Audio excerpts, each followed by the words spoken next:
আল্লাহ পাক বলে বান্দা যখন আমাকে ডাকে আমি বান্দার একদম নিকটে, তার ঘাড়ের চাইতেও নিকটে। ওয়া নাহানু আকরাবু ইলাইহি মিন হাবলিল ওয়ারিদ।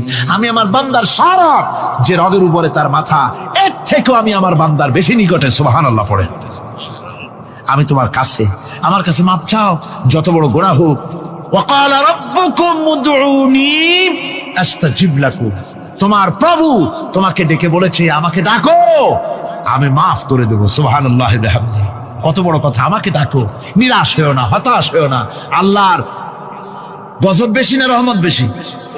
আল্লাহর রহমত বেশি। হাদিসে কুদসির ভিতরে এসেছে, আল্লাহ পাক বলেছেন কোন বান্দা যদি আমার দিকে এক বিগত অগ্রসর হয়, আমার রহমত তার দিকে এক হাত এগিয়ে যায়। কোন বান্দা যদি আমার দিকে হেঁটে আসে, আমার রহমত তার দিকে দৌড়ে যায়। বান্দা যখন আল্লাহর দরবারে দুহাত উঁচু করে চোখের পানি ফেলে দেয়, মুসলিম শরীফের হাদিসের ভিতরে এসেছে গভীর রাত্রে, রাতের তৃতীয় অংশে আল্লাহ রাব্বুল আলামিন প্রথম আকাশে আসেন আর ডেকে বলেন, পৃথিবীতে আছো নাকি কেউ গুনাহ করে জীবন বরবাদ করে দিয়েছো, আমার কাছে মাপ চাও।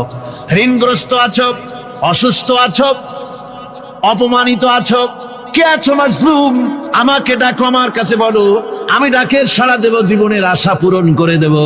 ওই সময় যেই সমস্ত লোকেরা কাঁদে তাহাজ্জুদের নামাজ পড়ে, আল্লাহ জিজ্ঞেস করেন ফেরেশতারা, অমুক অমুক দেশ অমুক অমুক বান্দারা কাঁদে কেন?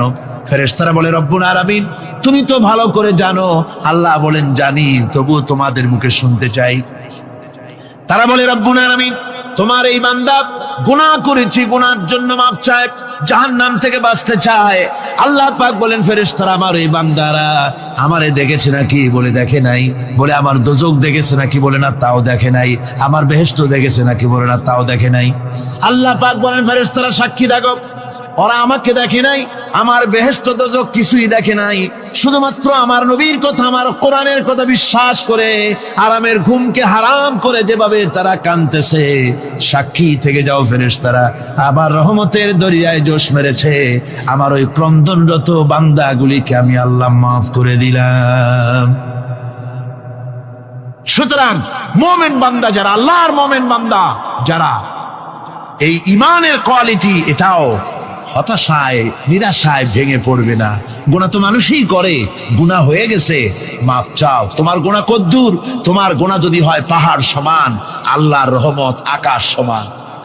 জাহান্নামের কঠিন শাস্তি থেকে বাঁচতে হলে আল্লাহর প্রতি ঈমান আনতে হবে। আর ঈমান আনলে যে কোয়ালিটি গুলি হয়